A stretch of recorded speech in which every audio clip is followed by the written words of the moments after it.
bonjour à tous. Donc, on a déjà introduit mon sujet, donc c'est le débordement de GKE vers Cloud Run. Juste pour faire un petit sondage avant de commencer. Hop, bon, je me mets au bon endroit.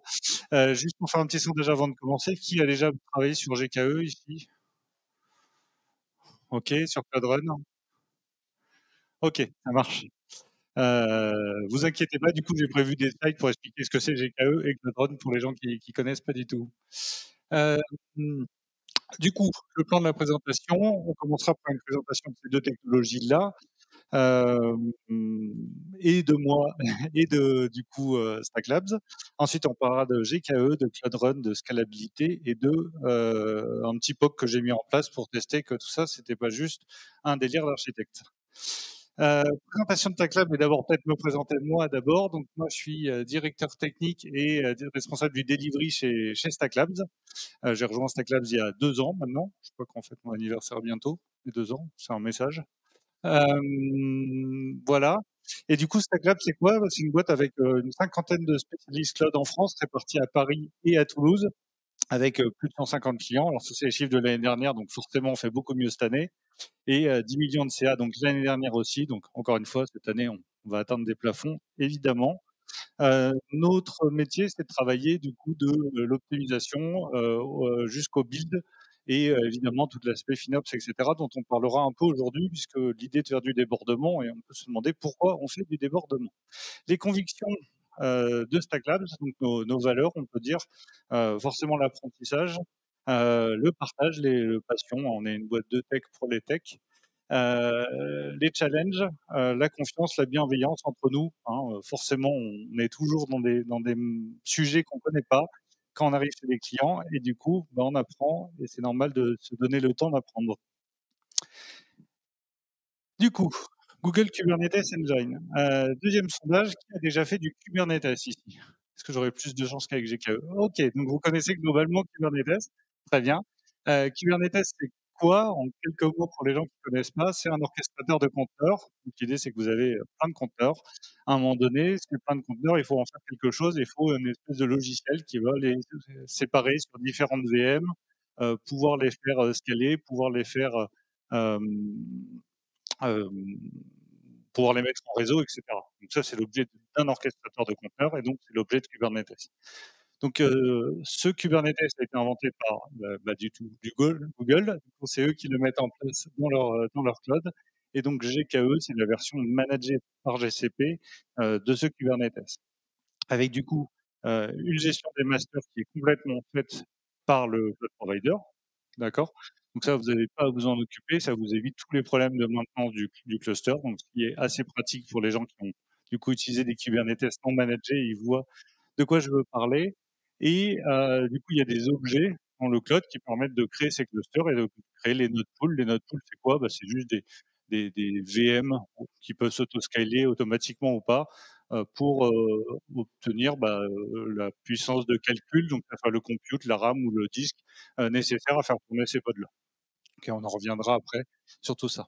Ce qui est intéressant, c'est que c'est managé du coup par Google, mais ça peut aussi manager les clusters du coup, Kubernetes chez AWS, chez Azure ou encore on-premise. Donc très intéressant si vous avez du cloud hybride, vous pouvez quand même avoir une gestion centralisée de vos clusters dans Google, ce qui peut être assez pratique. Hem, dans cette solution managée du coup, de Kubernetes, il y a des outils en plus. Donc il y a un dashboard qui est comme le dashboard, officiel de Kubernetes et c'est tant mieux parce que c'est marqué en gros deprecated ne surtout pas utiliser. Donc il y a un dashboard qui va ajouter quand même des features intéressantes pour pouvoir voir ce qui se passe dessus. Il gère l'authentification en utilisant les Google Identity bien sûr. Et il va y avoir aussi des outils pour les ops avec, des outils de backup restore. Si vous automatisez pas complètement votre cluster Kubernetes, vous allez pouvoir faire des backups et du coup faire des restores après si jamais il y a un problème ou si, vous avez, 1000 problèmes dans votre cluster, vous aurez des points de restauration possibles. Et puis évidemment, il y a tout ce qui est le monitoring qui est fait, hein, c'est un service managé, donc tout le monitoring est déjà en place dans le cluster. Donc voilà pour, ce que c'est que GKE. Quelles sont ses limites maintenant à GKE qui sont intéressantes? Donc c'est limité à une région par cluster. Donc pour les gens qui connaissent le cloud, une région, ça vous parle. Pour les autres, une région, c'est composé en général de plusieurs availability zones, d'accord? Ce qu'on appelle les zones. Et dans une availability zone, en général, il y a plusieurs clusters. OK? Donc je crois que sur Google, mais en général, il y a 3 clusters par availability zone, donc ça donne un cluster régional, ça fait quand même, ça diminue la chance que votre cluster puisse tomber en le répartissant sur toute une région. Vous pouvez évidemment créer des clusters zonales avec GKE, mais vous ne pouvez pas créer des clusters multirégionales. C'est-à-dire si vous avez 2 régions, ce qui sera le cas dans la démo que je présenterai tout à l'heure, si vous avez 2 régions, vous avez 2 clusters. OK? Alors il y a des solutions pour les manager d'un seul coup, mais en tout cas, il faudra, créer 2 entités différentes, on va dire. Après il y a d'autres limites. Il y a d'autres limites, donc 256 pods par node. Alors faut y aller quand même. 200 000 nodes par cluster. Bon, bah, du coup, faut créer un deuxième cluster si vous en avez plus de 200 000. Alors, c'est 200 000 pods ou 400 000 conteneurs? Parce que dans un pod, mon petit rappel de Kubernetes, dans un pod, vous pouvez avoir plusieurs conteneurs. OK? Donc voilà, à faire attention. Typiquement, Istio va nous embêter un sidecar à chaque fois et donc de base, vous avez presque à chaque fois, OK, j'ai dit une connerie, presque à chaque fois et du coup, vous avez au moins 2 conteneurs par pod. OK? Et donc déjà avec Istio, vous pouvez mettre 2 fois moins de conteneurs. 15 000 nodes au total, alors ça fait quand même plutôt pas mal. 2 000, nodes sur chaque zone. 1000 notes par note pool par zone. Enfin bon, il y a des chiffres qui sont quand même extrêmement élevés. On obtient quand même rarement ce genre de limite. On tombe rarement dessus. La facturation de ce GKE, puisque c'est toujours important de regarder, il y a un coût par cluster qui va être différent forcément si c'est un cluster régional, sur un cluster zonal. OK, donc c'est le premier axe de coût, mais ça, c'est un coût qui est fixe, on va dire, par mois si vous le laissez tourner tout le temps en tout cas. Et vous avez 2 options sur un GKE, Autopilote qui est là pour en gros gérer complètement tout ce qui est vos node pool et cetera, donc il va s'occuper de cette scalabilité de ça. Donc ça peut être intéressant si vraiment vous avez pas du tout envie de gérer cette partie-là. Forcément ça vient avec des limitations et vous avez Enterprise qui pour le coup vous offre encore plus de fonctions et qui va vous permettre d'activer un certain nombre de choses en plus, dont un Istio Manager en particulier. 2e chose, du coup, 2 éléments de facturation après le cluster, bah, vous avez le node pool et donc là, le node pool, c'est très simple, hein. Au final, qu'est-ce que ça fait? Bah, ça fait des VM derrière et il vous facture par VM. D'accord? Donc derrière, vous avez le prix d'une facturation d'une VM, donc par vCPU, RAM et disque, puis vous pouvez choisir les tailles et cetera. OK? Avec une option qui est quand même intéressante pour diminuer les coûts, c'est l'option spot, ce qu'ils appelaient avant préemptible. Et l'idée, c'est quoi? C'est de dire, bon, en fait, ils nous donnent des VM beaucoup moins chers à la demande, mais ils peuvent les shooter à n'importe quel moment. Bon, c'est intéressant, surtout pour faire des tests de heu, chaos engineering, on peut dire, puisque vous pouvez avoir à n'importe quel moment, du coup, des machines qui disparaissent de vos clusters avec les pods avec. Mais du coup, c'est beaucoup moins cher, donc si vous avez bien fait votre taf, plus ou moins sur la partie ops, normalement, ça devrait, presque être transparent. C'est bon pour la partie GKE? Pas de questions? Non? OK. Et donc on va parler de Cloud Run. Hem, du coup, qu'est-ce que c'est que Cloud Run? C'est du conteneur as a service. Donc il est là, on s'occupe plus du tout d'un cluster, j'ai juste mon conteneur et ce conteneur-là, je veux le lancer et qu'il tourne dans le cloud. OK? Je veux pas m'embêter avec cette histoire de, vCPU, de combien je mets de nodes par pod ou de pods par node ou je ne sais plus quoi. J'ai directement, le conteneur qui tourne. C'est serverless, donc ça veut dire qu'il y a pas de serveur, ça veut dire que c'est pas à vous de vous en occuper, d'accord? Du coup, il vous facture pas au serveur, mais on verra comment il vous facture. Et il y a 2 types de Cloud Run pour garder en tête. Donc il y a les, heu, Cloud Run de type service, d'accord? Qui peuvent être instanciés sur des requêtes HTTP et cetera. Et puis il y a les jobs qui vont pouvoir tourner un peu plus longtemps et qui sont là pour travailler en mode batch, en fait. Hem, les limites du coup de, Cloud Run. Et ben, un peu pareil que pour Cube, ça va être limité à une région par instance. D'accord? C'est-à-dire que vous allez pouvoir créer plusieurs Cloud Run dans plusieurs régions, mais du coup, ça fera plusieurs instances de Cloud Run. OK? Donc on en retrouve la même limite, donc toujours le même problème. On a plusieurs régions, bah, ça veut dire qu'il faut instancier plusieurs fois et gérer ces multiples instances avec, bah, Terraform ou ce que vous voulez. Une autre limite du coup Cloud Run, ça va être le rechargement à froid, qui est un truc un peu global sur le serverless. Est-ce que vous savez ce que c'est que le rechargement à froid? Ouais. En gros, l'idée c pardon? Oui, cold start, c'est ça. Je l'ai traduit en français pour que tout le monde puisse suivre. L'idée, c'est du cold start, du coup, c'est quoi? C'est de se dire, bah, en fait, comme, de base, c'est serverless, l'intérêt de Google, quand ça tourne pas et qu'ils peuvent pas vous facturer, bah, c'est qu'il y ait carrément pas d'instance de lancer. Du coup, en fait, il y a aucune instance de lancer a priori tant qu'il y a pas, heu, quelque chose qui se passe. OK? Et ce quelque chose qui se passe, bah, au moment entre, l'événement arrive et le moment où du coup ça démarre quand il est pas, heu, hot, donc quand il est pas à chaud, et ben ça peut prendre du coup un peu de temps. D'accord? On peut arriver sur 2, 3, 4 secondes parfois de rechargement à froid parce que, bah, en fait l'instant c'était juste pas démarré et du coup comme il y a pas beaucoup de trafic, et ben en fait, c'est éteint et il se passe rien. OK? Ce qui vous fait faire des économies, clairement, mais il y a pour des avantages d'être long à démarrer certaines fois. En tout cas sur le premier appel. Il y a d'autres limites, un peu pareil, vous êtes limité à 32 gigaoctets de RAM. Bon, pour un conteneur, ça fait beaucoup, mais c'est une limite qui doit être, en tête. Peut-être quelque chose qu'on atteint un peu plus souvent, c'est les 8 vCPU par instance. D'accord? Donc il y a une scalabilité, on en parlera tout à l'heure, mais par instance, donc par instantiation d'un conteneur, c'est seulement 8 vCPU, 32 gigaoctets de disque. Alors pareil, on n'est pas censé les utiliser sur des conteneurs, mais il se trouve que ça arrive. Du coup, c'est une limite à connaître. 1000 requêtes réseau par instance, pareil, on peut vite taper ces seuils de scalabilité. Heu, 60 minutes de traitement, surtout pour les Cloud Run en mode, du coup, job ou batch, d'accord? C'est une limitation qu'ils ont mis en place pour faire tourner les choses de plus d'1 heure, bah, vous avez besoin de créer des VM ou de faire tourner ça dans un Kubernetes. Facturation, alors je vous ai mis les chiffres, il y a 2 types de facturation sur du, Cloud Run. Il faut avoir en tête, les CPU toujours alloués, d'accord? Pourquoi ça existe? Parce qu'en fait, il est possible de dire dans Cloud Run, je n'ai pas, mon Cloud Run qui est, toujours à 0 quand jamais j'ai pas du tout de trafic, on peut dire qu'il est toujours minimum à 1.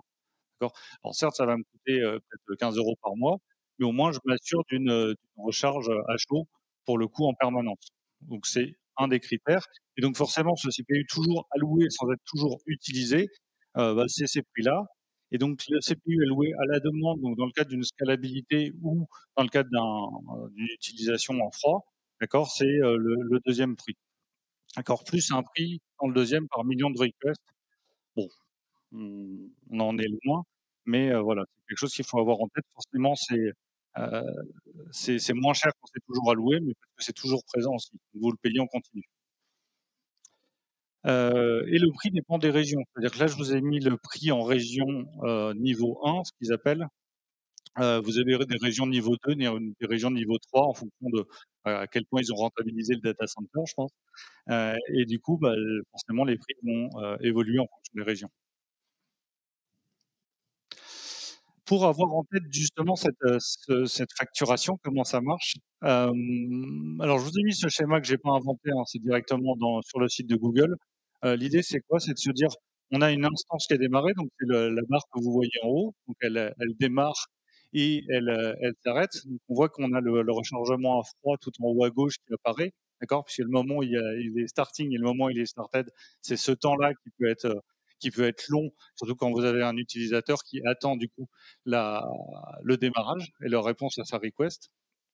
Les différentes requests du coup qui peuvent arriver au fur et à mesure du temps. Donc là, on a 3 requests et après il y en a plus, d'où l'arrêt derrière du Cloud Run après la 3e request et il y a les 2 types de facturation. Donc tout en bas, le toujours alloué, donc là, bah, c'est toujours alloué, donc vous le payez et le CPU qui est alloué juste pendant la request. Donc là, vous avez le temps du démarrage à chaud, vous avez le temps, de la request forcément, heu, donc forcément s'il y a 2 requests en même temps, bah, vous le payez qu'une seule fois.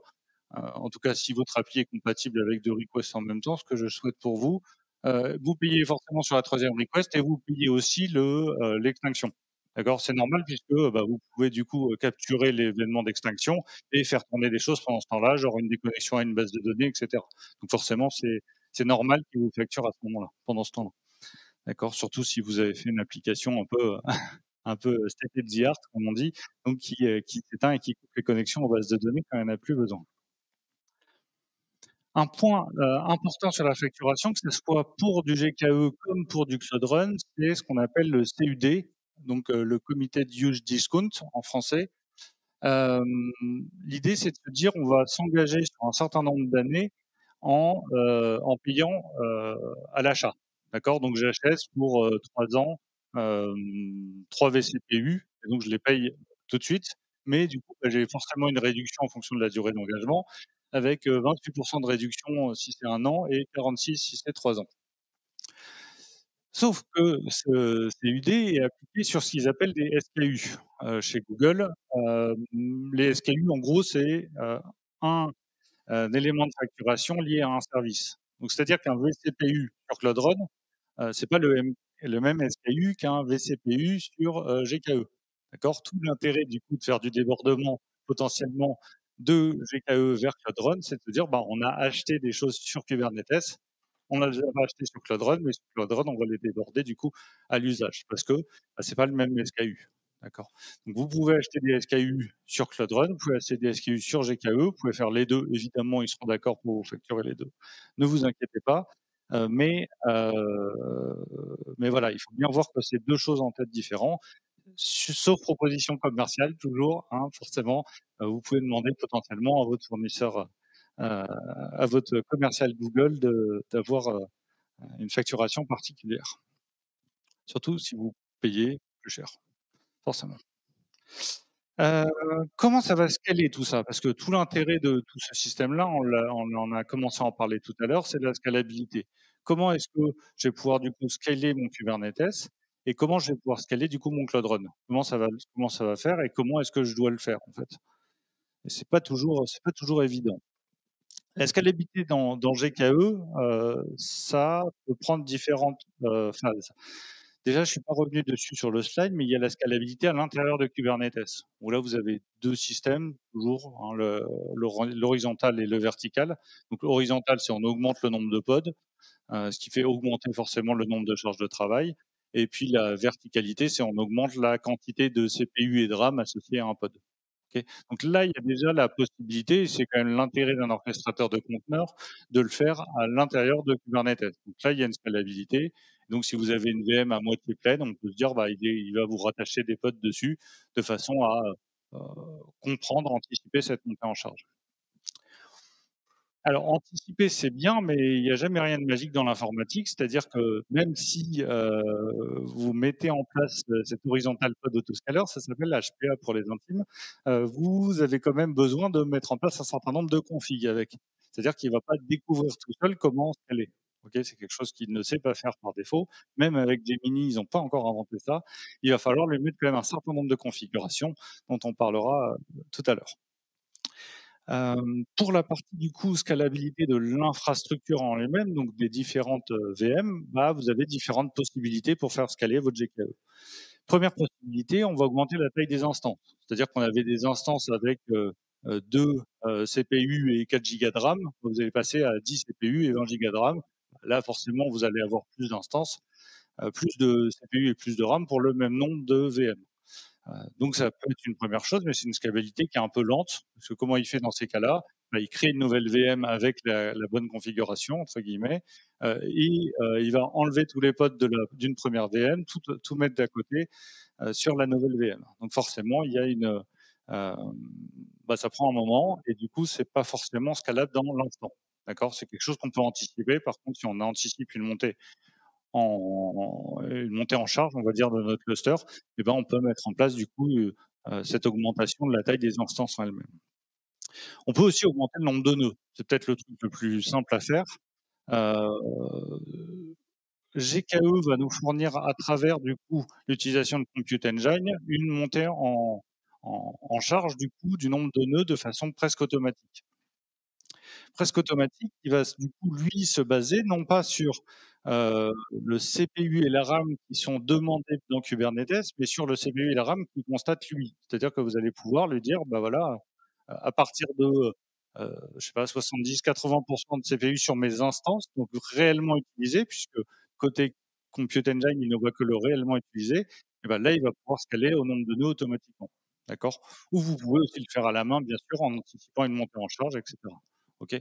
Mais donc lui ne voit que ce qui est vraiment utilisé et on sait que sur Kubernetes, c'est toujours un problème puisque, on va potentiellement avoir des clusters qui vont scaler énormément au niveau des pods en se basant sur les requests et les limites des pods, heu, mais qui ne représentent pas quelque chose de réel.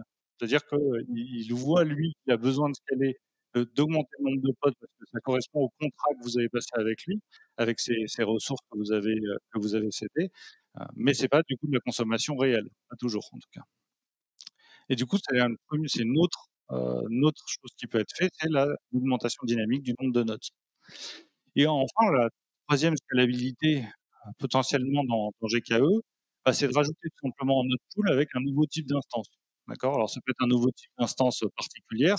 Vous allez dire: «Bah, il y a que ces pods-là qui ont le droit d'y accéder», heu, ou vous allez pouvoir rajouter un node pool avec, bah, les plus grosses VM et cetera et où n'importe qui peut aller. OK? Vous avez encore cette possibilité-là, donc augmenter la taille des instances, augmenter le nombre de nœuds, donc scalabilité verticale et horizontale et puis rajouter un autre pool qui peut faire, bah, un peu des 2, à la fois une scalabilité horizontale et une scalabilité verticale.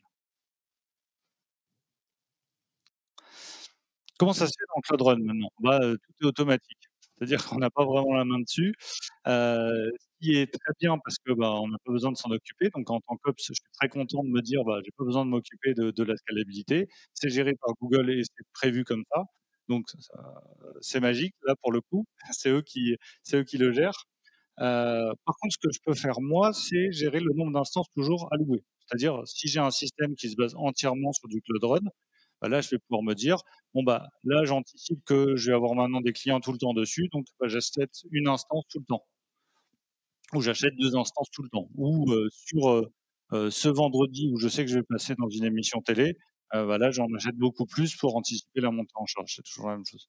Mais sinon, en fait, vous êtes obligé d'attendre bah, que le drone fasse le boulot et scale. OK? Donc moins de choses à faire, mais du coup, bah, il faut avoir, complètement confiance dans la technologie en dessous. Ce qui amène un point important pour moi, vous devez absolument faire des tests de performance. D'accord? Puisque tous ces éléments dont on a parlé, gérer la QoS des pods via les ressources, la taille des VM, la taille des instances Cloud Run, ça nécessite de connaître votre applicatif, de savoir comment est-ce qu'il tourne, d'avoir l'habitude de sa montée en charge pour arriver, du coup, à mettre en place, les bonnes configurations pour que ça marche. D'accord? Et ces bonnes configurations pour que ça marche, bah, très souvent, c'est de façon empirique et donc de façon empirique, on va utiliser du coup, des tests de performance pour faire ça. Du coup, je vais en lancer un pendant ce temps-là. Hop, petit test de performance. Hop, voilà. C'est pour la démo de tout à l'heure, mais elle met un moment à tourner, du coup, j'anticipe. Ce qui m'amène du coup au, proof of concept que j'ai imaginé du coup, dans le cadre de ce talk. Donc j'ai imaginé un cas client. Imaginez à moitié, puisque c'est à moitié arrivé un des clients. En fait, c'est un combinaison de plusieurs clients. Le client, du coup, avait, utilisé, du coup, déjà Google Kubernetes Engine et avait des engagements via des CUD. Donc, il s'était engagé sur 1 an ou 3 ans, peu importe, sur Google Kubernetes Engine et il avait 2 soucis, ce client. Il voulait ouvrir certaines régions. Bon, c'est un problème de riche, ça veut dire qu'il a des clients partout, mais il voulait ouvrir certaines régions, sur lesquelles il avait besoin d'un workload de proximité, d'accord? Pour répondre rapidement aux demandes de ses clients, forcément. Heu, mais dans sa nouvelle région, forcément, quand on démarre, quand on arrive dans une nouvelle région au niveau commercial, ben, on n'a pas beaucoup de clients et donc comme on n'a pas beaucoup de clients, bah, du coup, j'ai pas beaucoup d'appels, d'accord? Donc les quelques appels qui sont importants, mais bah, il y en a pas beaucoup. Donc ça, c'était un premier contrainte et le deuxièmement, c'est qu'il y avait des pics d'utilisation, vers, ils voulaient envoyer du coup leurs pics d'utilisation vers Cloud. L'idée, c'est du coup de garder leur Kubernetes de base et de se dire, bah, plutôt que de scaler mon Kubernetes qui est un peu plus lent et qui en plus dépend d'une configuration que, bah, j'ai du mal à maîtriser parce que j'ai du mal à connaître mon applicatif, et même en connaissance mon applicatif, c'est pas toujours simple. Et ben, en fait, je vais déborder vers Cloud Run et me dire, bah, à partir d'un certain, moment, on verra lequel tout à l'heure, partir d'un certain moment, en fait, j'envoie directement mes appels vers Cloud. Donc j'ai fait un schéma simple pour vous expliquer simplement les choses. Puis j'ai fait un schéma plus simple après en me disant que le premier était peut-être un peu chiant, surtout à montrer. L'idée c'est quoi? C'est de se dire, bah, on a un public, cloud balancer, d'accord? Donc qui est complètement, ouvert à tout le monde. Alors ouvert presque, puisque du coup il y a un IAP dessus, donc Identity Access Proxy, OK, c'est quoi? C'est, bah, tout simplement, il demande une identité Google avant de laisser passer la requête, OK? Donc si jamais la requête est pas identifiée, soit j'ai un 403, heu, bah, j'ai un 403 et j'ai une redirection possible vers un site qui me permet de m'identifier et de laisser passer ensuite la requête. Il y a forcément un WAF pour, toutes les règles de sécurité, un WAF donc Web Access Rule, qui est du coup issu du Cloud Run forcément dans GCP. Et puis il y a un petit front, que je vais pas vous montrer aujourd'hui parce qu'il marche pas, mais qui est du coup dans un front bucket directement relié au public load balancer, c'est du Vue.js, heu, voilà. Et du coup ce, public load balancer, il va attaquer du coup dans 3 régions. Donc il y a 2 régions où il y a du GKE du coup qui est là, donc forcément là on le voit pas. Est-ce que je peux masquer ça? Oui. Donc dans une région Europe, une région États-Unis et une région Canada. Dans la région Canada, il y a que du Cloud Run, par contre, OK? Parce que, bah, c'est une nouvelle région, on n'a pas envie d'investir, complètement en GKE, mais par contre, je veux quand même que mes applications tournent dedans.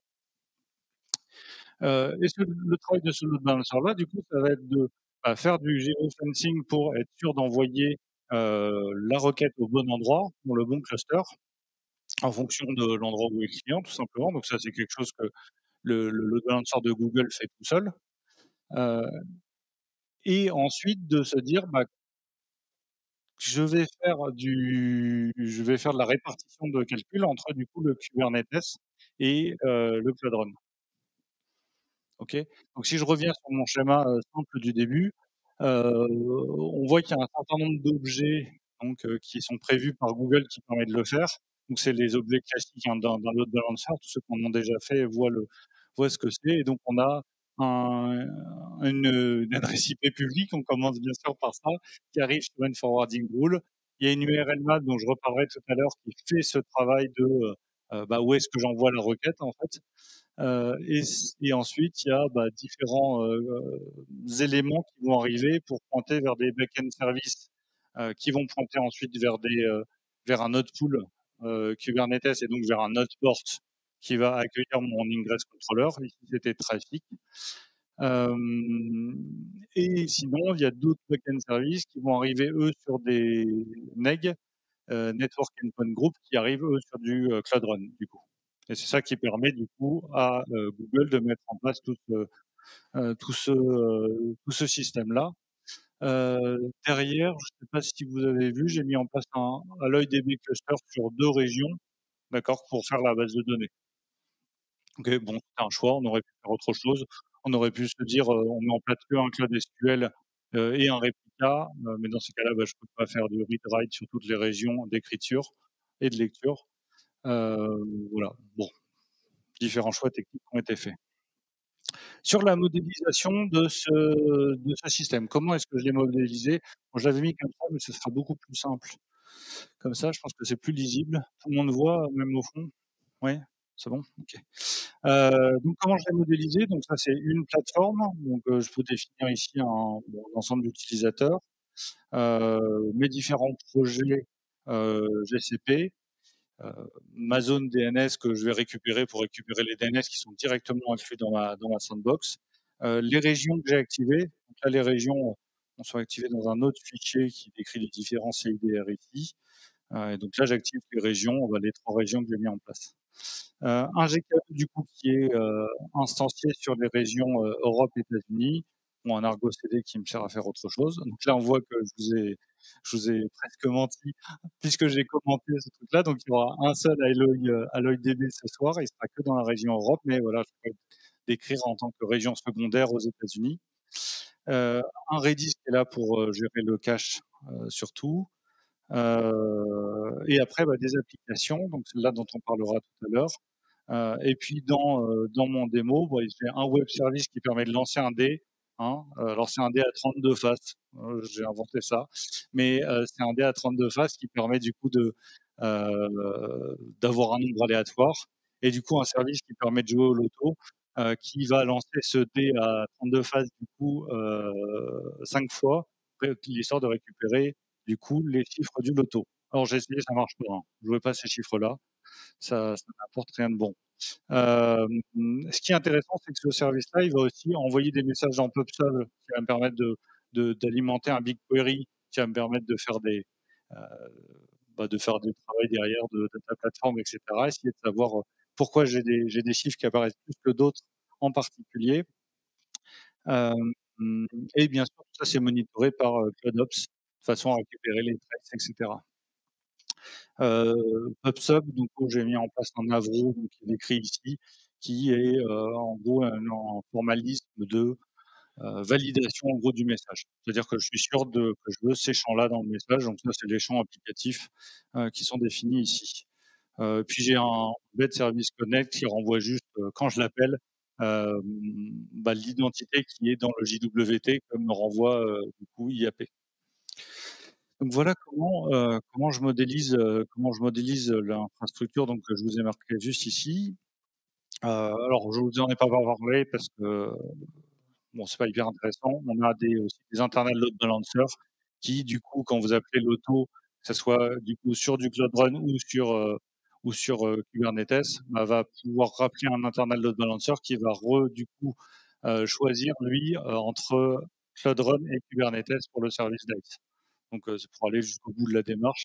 C'est-à-dire, à n'importe quel moment, il peut rebasculer soit vers du Cloud Run, soit vers du la question du coup, c'est comment est-ce qu'on peut déborder de, Kubernetes Engine vers Cloud Run? Ah, c'était pour ça que vous étiez là. C'est vrai que c'est assez simple en fait. Vous allez mettre en place une URL map comme on a vu tout à l'heure, donc ça c'est du code Terraform. Terraform, c'est un outil, heu, qui va vous permettre de mapper les différents appels à Google, dans un langage un peu plus simple que, plein d'appels, on va dire. Et donc ça permet de créer un objet, une ressource en langage Terraform, une ressource de type URL map dans Google Engine. Et donc, qu'est-ce que ça fait cette URL map? En fait, il définit un service par défaut et il va du coup, définir en fonction d'un base données, donc c'est du routage HTTP, donc il va pouvoir regarder quelle est la route HTTP choisie. Hem, il va regarder du coup, sur un base données pour envoyer du coup le trafic soit vers du coup, mon Cloud Run, soit vers, mon Kubernetes. OK? Et donc, il y a ce chiffre, donc là qui est à 50-50 par défaut, qui est, du coup, configuré ainsi. Donc en fait, faire le débordement d'un GKE vers Cloud ça a l'air très simple comme ça. C'est-à-dire que, il suffit de mettre en place du wait run robin en fait et on a 50 du trafic à droite et 50 du trafic à gauche. En fait, la bonne question, c'est pas comment déborder de GKE vers Cloud c'est comment est-ce que je peux rendre dynamique cette attribution de poids du coup entre, Kubernetes et Cloud Run. Et pour ça, il y a pas de solution toute faite, hein. Il y a pas Gemini for Load Balancer, ça n'existe pas encore. Il faudrait qu'ils l'inventent. Heu et du coup, on est parti sur un petit script. L'idée, c'est quoi? C'est de récupérer du coup des informations pertinentes qui vont me permettre de faire un choix et puis là, Google m'offre des API qui vont me permettre de changer les poids automatiquement. OK? Donc il y a la documentation de Google Compute Engine que je vous ai mis là si vous voulez regarder, mais en gros, cet objet URL map que je crée avec Terraform, en fait, je peux le taper avec une API et le modifier en continu. D'accord? Donc ça simplifie mon truc, c'est-à-dire, je peux le rendre dynamique tout simplement en rajoutant un script qui va aller modifier cette URL map en continu. Hem, donc j'ai en fait, ce que je vous ai pas montré, c'est que j'ai 2 clusters. J'ai aussi un cluster hem, de tooling, on va dire, avec dedans un Argo CD qui va vous me permettre de simplifier l'affichage. Et donc dans cette, Argo CD, donc on voit qu'il y a mes, différents, ici, clusters. On a du coup, mon Dice Europe, mon Dice USA qui correspondent à mes 2 Kubernetes. Et j'ai ici ce script qui tourne à l'intérieur d'un petit pod. Ah oui, je me suis fait déconnecter.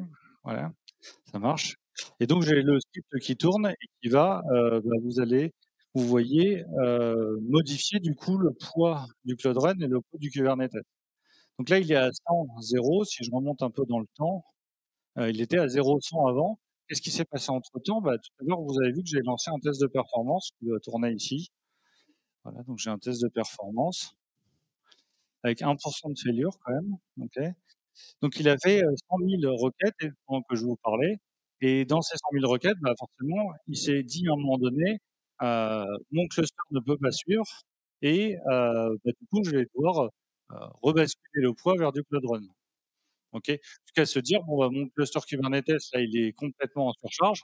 Du coup, je vais mettre 100 des appels vers Cloud Run». Bon, je suis pas sûr que le 100 soit, soit utile, c'est un truc à améliorer dans mon script, mais en tout cas, il est là et du coup, le script, il peut tourner et donc faire ces changements de poids au fur et à mesure.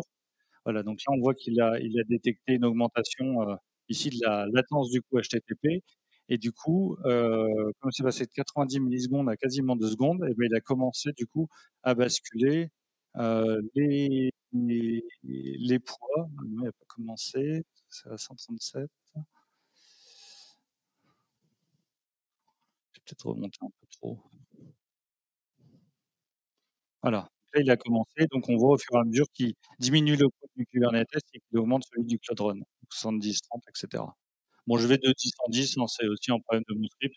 On pourrait aller plus vite en fonction de l'augmentation de la courbe du critère ou en fonction de la diminution de la courbe du critère, anticiper le fait que, on va revenir à la normale ou pas. En tout cas, bon, la preuve est faite qu'on est capable de le rendre dynamique. Du coup, la bonne question, une fois qu'on a fait ce script-là, c'est pas vraiment de le rendre, dynamique. La bonne question, c'est de se dire, quels critères sont pertinents? Parce qu'en fait, c'est ça le point intéressant, c'est à quel moment est-ce que mon script décide d'augmenter le pourcentage de Cloud Run et à quel moment il décide de diminuer celui de Kubernetes? Comment il le sait? Heu, bon, bah, et quand il le sait, c'est assez simple, il y a des métriques qui existent, d'accord? Qui sont propagées, dans mon cluster par Prometheus et qui arrivent du coup dans CloudOps, d'accord? Et donc là, j'ai plein de métriques qui arrivent, donc certaines qui arrivent dans Prometheus, certaines qui arrivent du load balancer directement en haut, certains qui arrivent, de Compute Engine à travers les kubelets. Donc kubelet, c'est ce qui fait tourner le run C en gros sur chacun des nodes de mon cluster et là, eh ben, je vais avoir, différentes possibilités pour, heu, pour changer. Donc là, vous avez vu que dans mon script, sur le dernière version, j'utilisais la latence HTTP en me disant: «Bah, s'il y a une augmentation de la latence, bah, ça veut dire qu'en gros mon cluster suit pas et donc je bascule sur du Cloud Run». Est-ce que c'est le bon critère de choix? Je sais pas. Du coup, j'en ai essayé plein, de façon complètement empirique. 1re chose qu'on peut essayer, qui est peut-être le plus intéressant pour ce use case, c'est de se dire: à un moment donné dans mon cluster, il va y avoir des pods unreachable, unschedulable pardon, c'est-à-dire qu'ils n'arrivent plus à scaler. OK? C'est-à-dire qu'on a un horizontal pod autoscaler qui continue à créer des pods, mais comme il a plus de VM à sa disposition, et bah, tout simplement, il peut plus les lancer et donc comme il peut plus les lancer, bah, c'est qu'a priori que j'ai atteint la taille maximum de mon cluster et donc qu'a priori, c'est le bon moment pour basculer sur du Cloud Run. Donc ça peut être un 1er choix à faire. Un autre choix qui peut être fait, c'est tout simplement, bah, nombre d'appels HTTP, hein. J'ai fait mon test de performance. Je sais que là, dans mon application, à partir de 600 utilisateurs, mon cluster, commence à souffrir. Faut dire que j'ai mis un tout petit cluster pour cette démo. Du coup, je sais qu'il commence à souffrir à partir de 600 utilisateurs qui font, je sais plus, 20 appels par seconde, un truc comme ça. Je sais plus exactement mes chiffres. En tout cas, ça peut être un chiffre qui peut être intéressant. Alors, soit au niveau du load balancer Google, soit au niveau de mon trafic, du coup, de mon ingress controller, soit au niveau de vous voulez, soit au niveau des pods eux-mêmes pour voir quel trafic ils supportent. Donc ça, vous pouvez le savoir que, bah, si vous connaissez encore une fois votre applicatif et que vous avez fait, des tests de charge en amont pour savoir, bah, quel est ce break-even point qui fait que, en fait, votre cluster peut pas suivre. Et puis peut y en avoir d'autres. Par exemple, on peut très bien se dire, bah, en fait, plutôt que d'attendre que j'ai des pods qui soient unschedulable, il y a un problème en soi parce que ça veut dire que, bah, je suis déjà aux limites de mon truc, bah, je sais que dans mon cluster, si je mets plus de je sais pas, 1200 pods, ah bah, mon cluster, il tient plus. Du coup, bah, je sais que, quand Kubelet me dit qu'il est à 1200 pods, bah, il faut que je bascule vers du Cloud Run parce que de toute façon, j'anticipe la scalabilité, il pourra pas faire plus. OK? Donc voilà, ça dépend beaucoup de votre application et donc ça dépend beaucoup de votre test de performance devant, en amont. Et du coup, oui, c'est complètement dépendant de l'application et donc il n'y a pas de possibilité heu, de faire autrement. Alors ce que je vous ai pas montré, c'est, heu, le load balancer, du coup, à quoi il ressemble.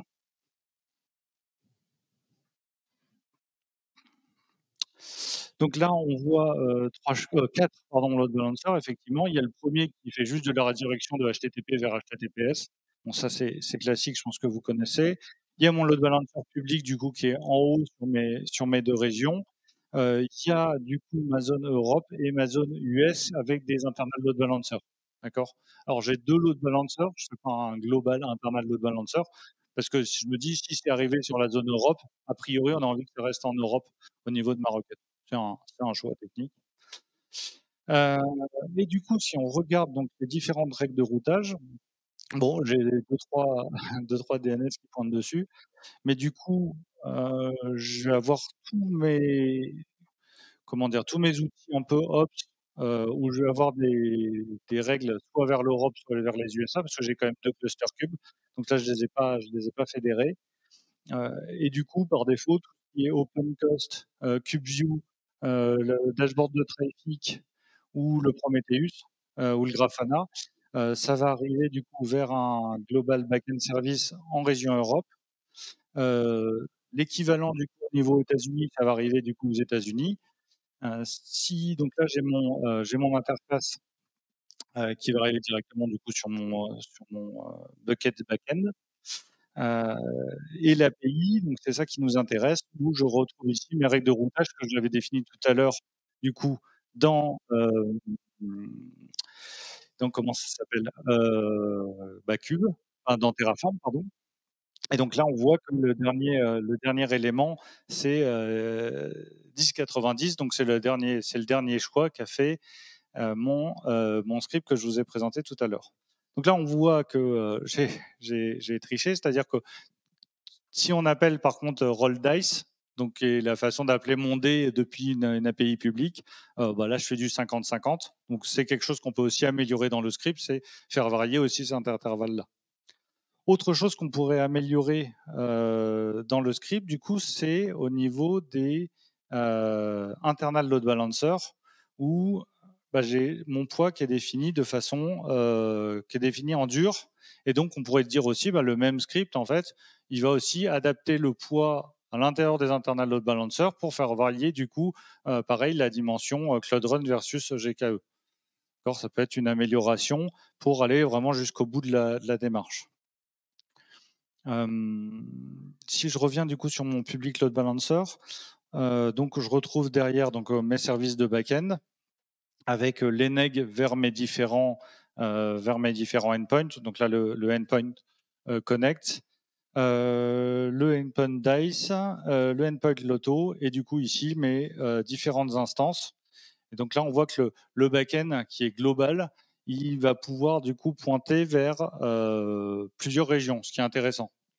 C'est-à-dire qu'à partir du moment où on arrive dans ce back-end-là, on arrive dans un Kubernetes, quoi qu'il se passe. D'accord? Puisque là, j'ai mes 6 instances qui se correspondent à mes 6 VM pour mes 2 clusters régionaux. Je sais pas si j'ai été clair? Si c'est bon? Au gré, d'accord. Alors, je rembobine. On a 2 clusters régionaux, un en Europe et un aux États-Unis, qui ont chacun 3 VM. Du coup, ça fait 6 VM au total et qu'on en retrouve ici. D'ailleurs, on voit ici le champ d'application, traduction française et originale. Le champ d'application et du coup ici les Europes et ici les États-Unis. Donc, un global backend service peut bien du coup répartir globalement. Et après, forcément, pour des cas particuliers, j'ai mes 3 VM ici en Europe et mes 3 VM aux États-Unis et mon bucket backend. Un autre axe d'amélioration qui pourrait être intéressant, mais je l'ai pas testé, je ne sais pas s'il peut du coup gérer ce côté débordement de GKE vers Cloud Run. C'est un truc qu'ils ont sorti il n'y a pas longtemps, qui est le multi-cluster ingress. L'idée, c'est de se dire, en fait, plutôt que de mettre en place tous ces outils-là, on va mettre en place du coup tout à partir du Kubernetes. C'est-à-dire que vous avez un objet, vous connaissez peut-être l'objet ingress dans GKE. L'objet ingress dans GKE vous permet d'automatiser tout ce que j'ai automatisé avec Terraform. C'est-à-dire que vous le créez, il vous crée directement l'IP, le load balancer, il attache le WAF, il peut activer l'IAP, etc., etc. Donc ça, c'est très pratique, mais c'était limité à une région. C'est plus limité à une région et du coup, vous pouvez créer une ingress qui vous crée un global du coup load balancer et qui va vous load balancer vers plusieurs clusters. Donc ça, ils ont sorti ça et je pense que ça peut être intéressant de regarder. Est-ce que par contre, on peut le customiser autant que Terraform? Je ne pense pas. Mais ça demande qu'à changer, j'imagine. Est-ce que du coup, vous avez des questions sur tout ça? Oui.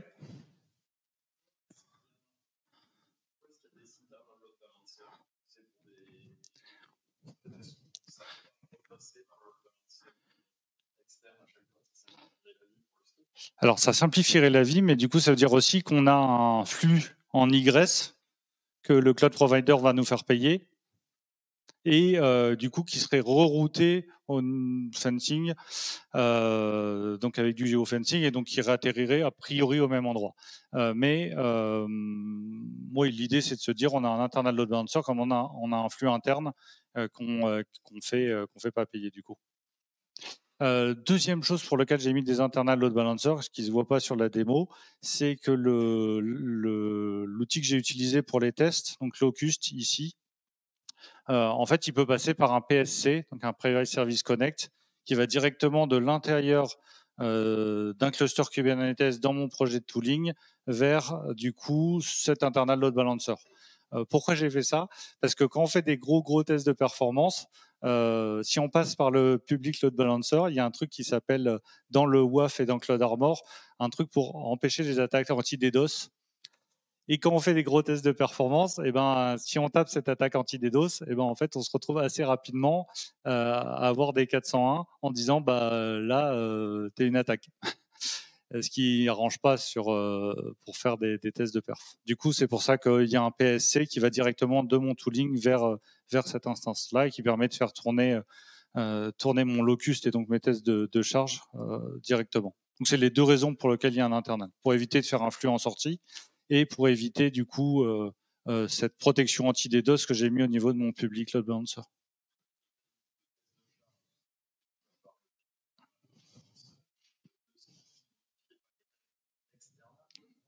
Ouais, exactement. Et c'est pour ça que je triche et que là, tu vois, c'est une API publique parce que ici, je passe pas par le PSC. Mais c'est un bon point.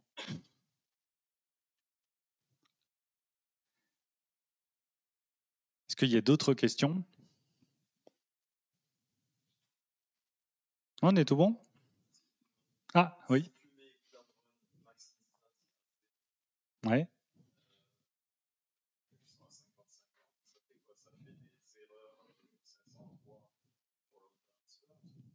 Alors, non, ça va pas faire une erreur 503, c'est-à-dire que de base, quand tu es en cold start, j'imagine que c'est ça dont tu parles.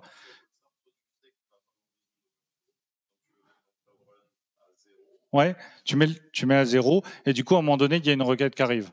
Ouais, c'est juste que cette première requête va être longue. Cette première requête, elle va prendre 3-4 secondes. Et du coup, pour le premier utilisateur qui fait la première requête, ça peut être long. Oui.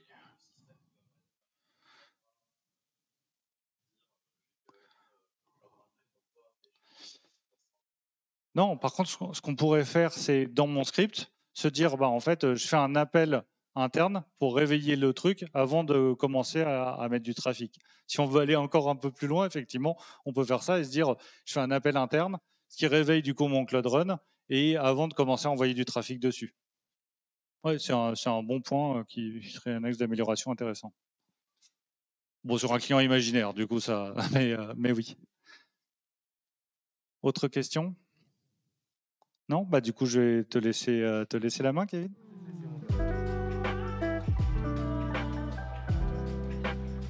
Bonjour à vous et bonsoir à vous et merci d'être venu pour cette présentation où on va parler de quelques petites choses qu'on a vues au coup d'avant. D'ailleurs, il y a des briques techniques de la presse d'avant qui sont utilisées dans Istio.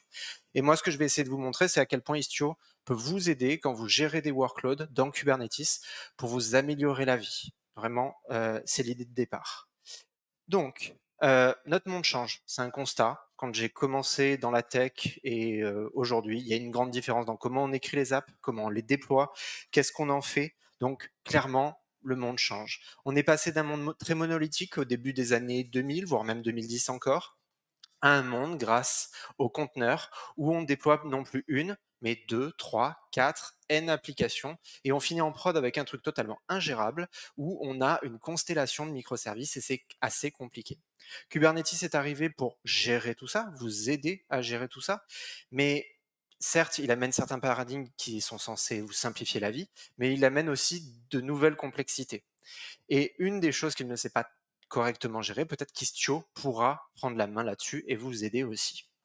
Pour me présenter, je m'appelle Kevin, je suis Google Developer Expert sur la partie cloud et Kotlin, donc j'écris des apps que je déploie dans le cloud. Je suis fan d'automatisation et donc devenu GitLab Hero pour ça, contributeur open source quand il me reste du temps, et disponible sur tous les médias sociaux, X, Twitter, Blue Sky, Mastodon, peu importe comment vous les appelez, je préfère Mastodon, hein, c'est open source.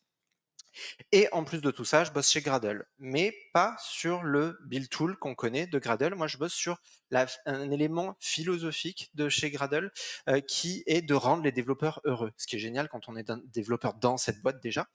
Mais en vrai, Gradle, le build tool a été construit là-dessus et on a étendu cette logique de vouloir rendre les développeurs heureux. Parce que nous, on croit énormément dans ce que vous voyez tous les jours quand vous travaillez, c'est la développeur expérience. Ce qui vous fait dire que oh, ce truc, il est lent, ça met 10 plombes à compiler ou les tests marchent un coup sur deux. Ben, c'est ce qu'on appelle la développeur expérience ou plus communément le développeur productivity engineering, la science qui est derrière la DevX. Et on a mis, et nous, notre outil Gradle au départ était fait pour ça, pour améliorer ces DevX, et en plus, on en a fait un paradigme complet. Et on a créé un outil qui s'appelle Develocity, qui est en fait la quintessence de tout ça, qui va vous mettre à disposition énormément d'informations pour pouvoir mesurer votre développeur expérience. Parce qu'en fait, ce test-là, on pourrait l'améliorer. Mais peut-être que ce test, il marche très bien et qu'il y a 10 autres choses à faire derrière. Donc en fait, tant que vous ne pouvez pas mesurer quelque chose, vous ne pouvez pas clairement l'améliorer. Et dans Develocity, on va vous mettre à disposition plein de choses super, comme par exemple de la gestion de cache. Jamais vous ne builderez deux fois la même chose. Si quelqu'un d'autre l'a déjà buildé, vous récupérez le résultat du build. Ça, c'est déjà super pratique. D'autres choses comme la validation des tests et ne lancer que les tests qui sont utiles en fonction du changement dans le code que vous avez fait. Ça, c'est super pratique. Vous pouvez lancer un monorepo et tous les tests qu'il y a dans le monorepo, bah, potentiellement, si rien n'a changé, rien ne sera exécuté. Et ça, c'est super pratique. Et plein d'autres features, on pourra en parler si vous voulez après. Et ça tourne dans Cube, bien sûr. Donc, dans l'intro, je vous ai parlé de containers, de Kubernetes, de cloud, d'Istio. Là, on pourrait voir un buzzword bingo. Toutes les techno hype du moment ou qui sont intéressantes à mettre en prod. Clairement, utilisez-les que si vous en avez besoin. Si vous avez un workload déployé sur un Cloud Run, sur un App Engine, ça marche très bien, c'est managé. Oui, ça coûtera plus cher, mais c'est full managé, contrairement à du Cube et d'autres choses qui vont être un peu moins managées et donc vont nécessiter plus de temps de votre part. Donc n'y allez pas parce que c'est hype, allez-y parce que vous en avez besoin et que les cas d'usage s'y prêtent. Donc parlons d'Istio. Istio, c'est né à la suite d'une collaboration entre trois entreprises, Lyft, IBM et Google. Lyft, c'est un concurrent d'Uber si vous ne connaissez pas, qui ont travaillé ensemble pour créer Istio. Et ils l'ont créé open source dès le départ. C'est-à-dire là, c'est la 0.1, on est en 2017. Ils ont vraiment, j'ai connu des équipes et je l'ai interviewé pour cette presse, des équipes qui ont démarré avec ça en prod parce qu'il y avait un besoin. Ils ont souffert hein, parce que c'était pas stable. Mais au final, un an plus tard, 1.0, première version prod ready, et à partir de là, tout s'est stabilisé et s'est amélioré. Forcément, si vous testez un truc où il y a marqué en gros ne pas toucher, ça pique un peu. Là, ça marche très bien. Et au fur et à mesure des années, bah, le truc stable tourne toujours. une très forte communauté, 4 releases à peu près par an. La 1.22, quand j'ai retravaillé cette présentation, et bien sûr, comme à chaque fois que je fais une présentation, il y a une nouvelle version qui sort, donc tout a été mis à jour pour prendre en compte la 1.23.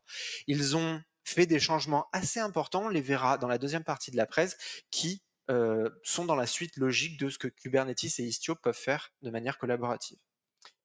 Ce projet, j'ai interviewé les personnes en 2018 sur ce projet. Il avait 3 ans, 2 ans, même pas. Maintenant, c'est un projet qui a 7 ans, qui est l'un des plus vieux du scope CNCF avec Cube. Donc, on ne peut plus parler d'un projet temporaire ou hype. Quand ça fait 7 ans que le truc est là et potentiellement utilisé avec une communauté qui suit et des contributeurs récurrents, on parle d'un projet mature. Et Istio est clairement un projet mature maintenant.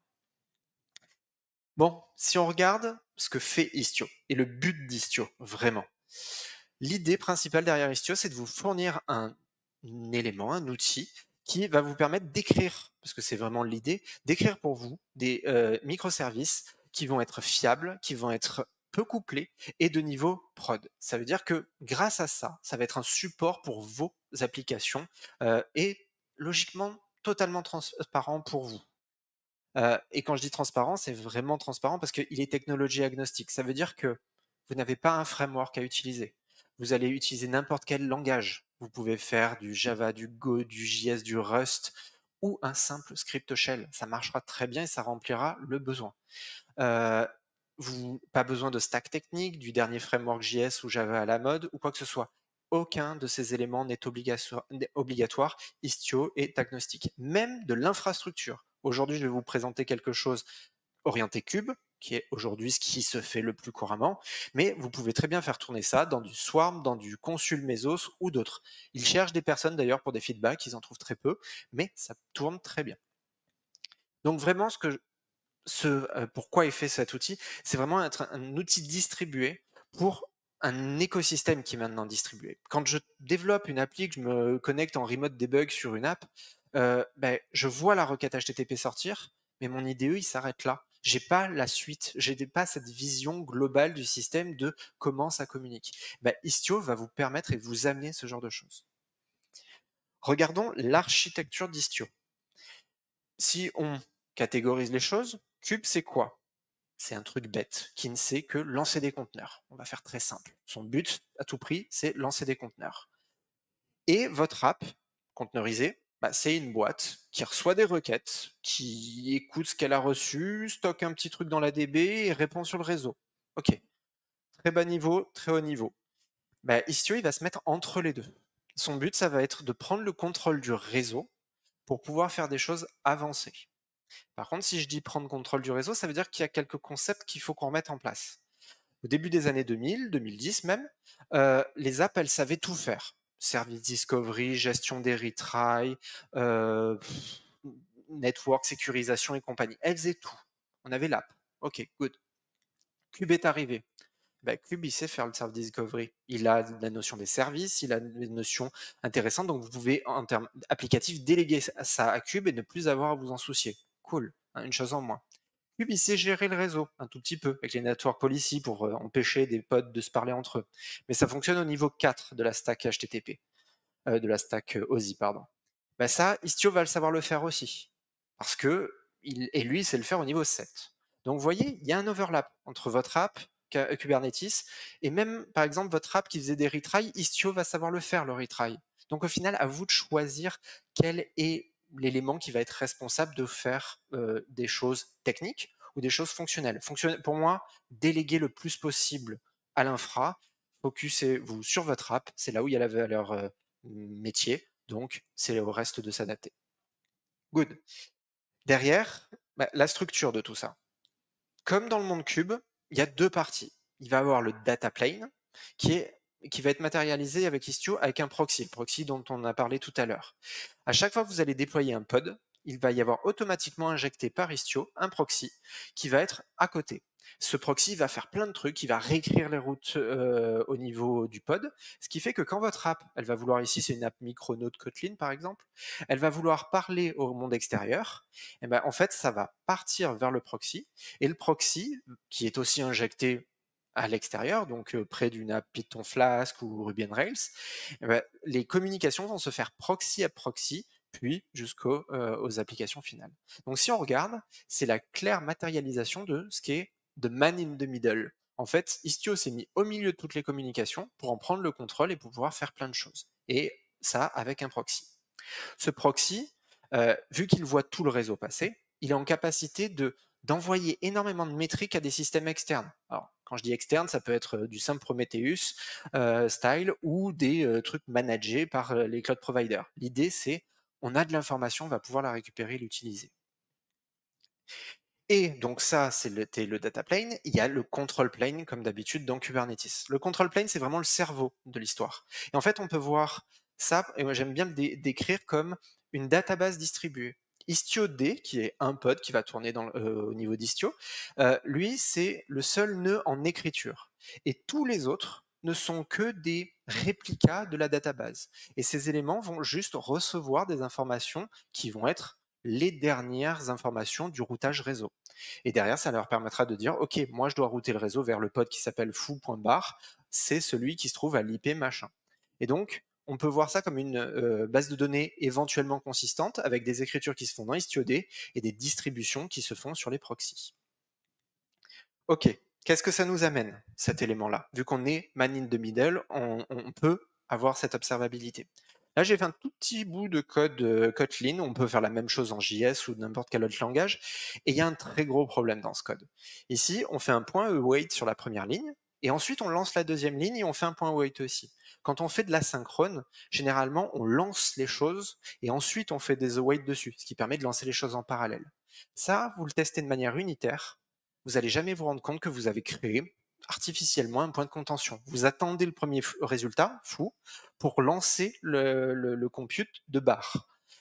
Ça, test unitaire, ça passera pas, vous le livrez en prod, le truc marche, mais est un peu plus lent que prévu. Si vous n'avez pas d'observabilité, c'est un peu mort, il va falloir faire des revues de code. Mais en fait, avec des outils d'observabilité et surtout des traces distribuées, vous allez avoir quelque chose comme ça. Ici, vous voyez bien que les deux lignes bleues, elles ne se superposent pas. Ça veut dire qu'il y a clairement l'un qui attend l'autre. Si vous aviez de l'observabilité et régler le problème potentiellement, vous verriez que les éléments se superposent. Ça, ce sont ce qu'on appelle des traces distribuées avec des traces ID, des span ID qui permettent d'avoir cette information-là au niveau de votre cluster entre applicatifs. On a des outils comme Kiali, on le verra dans la démo tout à l'heure, qui vont être des dashboards comme vont pouvoir les mettre à disposition les cloud providers, mais sous stéroïdes. Clairement, Red Hat a fait un super boulot sur Kiali et il permet d'avoir énormément d'informations sur tous vos workloads directement dans le cluster. Et on ne peut pas parler d'observabilité sans la Rolls Grafana. Istio permet d'instrumenter Grafana automatiquement, ce qui fait que, là vous le voyez, un service automatiquement a créé un dashboard qui va vous permettre d'avoir un max d'infos sur est-ce que mon service marche ou non, est-ce que j'ai des erreurs 500, si oui, est-ce que j'ai des descentes de latence ou non. Et ça, c'est vraiment quelque chose que vous voulez voir et avoir pour pouvoir prendre des décisions quand ça marche ou que ça marche pas. Donc ça, encore une fois, l'observabilité, c'est vraiment très utile. Donc, maintenant qu'on sait qu'on a tout ça, il va falloir connecter les choses. Donc pour connecter, on va faire du Kubernetes et donc ce sera forcément du YAML. Si vous n'aimez pas ça, désolé, mais aujourd'hui il va falloir qu'on s'y habitue, c'est le langage de base de la plateforme. Au départ, Istio, et c'est un peu toujours le cas, avait et a toujours des YAML qui sont spécifiques Istio. Mais en fait, ce qui s'est passé, c'est qu'Istio a entraîné avec son écosystème la création d'un nouveau consortium côté Kube qui s'appelle la Gateway API. En fait, cette Gateway API, c'est la normalisation des API tierces comme celle d'Istio, de Trafic, de Linkerd ou d'autres. Et en fait, leur idée a été de remplacer l'Ingress, mais peut-être de faire un tout petit peu plus. Donc, l'API d'Istio a inspiré la Gateway API.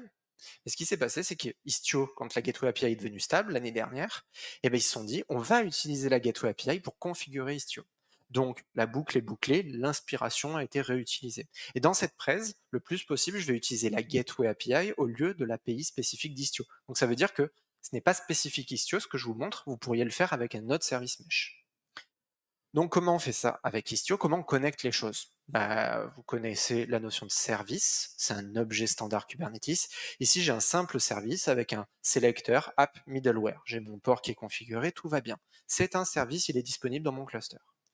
Ce que je vais utiliser de la Gateway API, c'est l'HTTP route. Elle peut être utilisée de plein d'autres manières, mais ici, je vais l'accrocher, vous le voyez avec le parent ref, vous pouvez l'accrocher à un service. Et derrière, je vais dire que le backend ref, donc je vais rerouter le trafic, ça ne va pas vers middleware, mais ça va vers middleware V1, ce que vous voyez en bas du slide. Le service middleware V1, c'est exactement le même qu'au coup d'avant, sauf qu'il a un dash V1 dans son nom et un label version V1.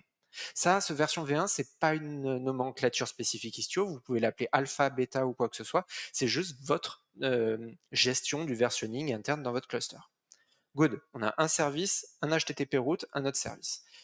On ne travaille pas que dans un cluster, donc si vous voulez exposer votre cluster au reste du monde, vous allez définir ce qu'on appelle une gateway. C'est le truc qui permet de dire, OK, le trafic, il va rentrer dans mon cluster. Là, j'ai juste défini sur le port 80, HTTP, tout ce qui match le hostname étoile qui a vitesse locale. OK, on a tous les éléments.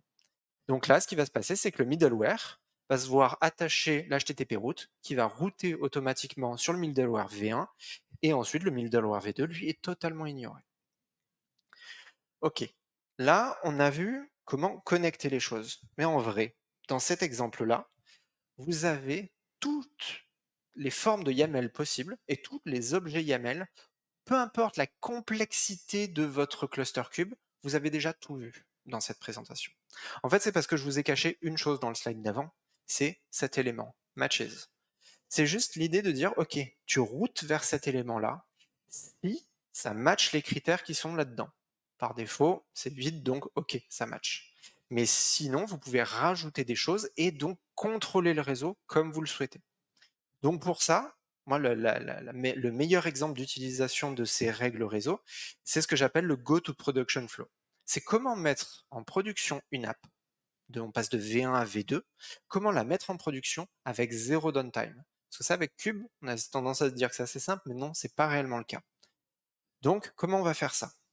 Premièrement, utiliser du traffic mirroring. Traffic mirroring, c'est l'idée d'utiliser la chose la plus importante dans votre vie d'opérateur, de personnes qui gèrent de la prod, c'est le trafic de prod.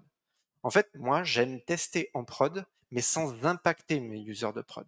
En fait, si ça marche en dev, en test, en UAT, en QA, mais que ça marche pas en prod, vous avez perdu. Par contre, si ça marche que en prod, vous avez gagné.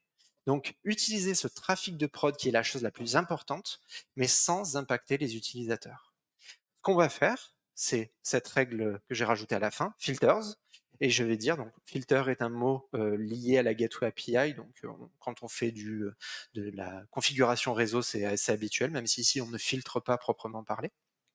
Je vais mettre quelque chose de type request mirror, et je vais lui dire tout ça, tu l'envoies vers V2.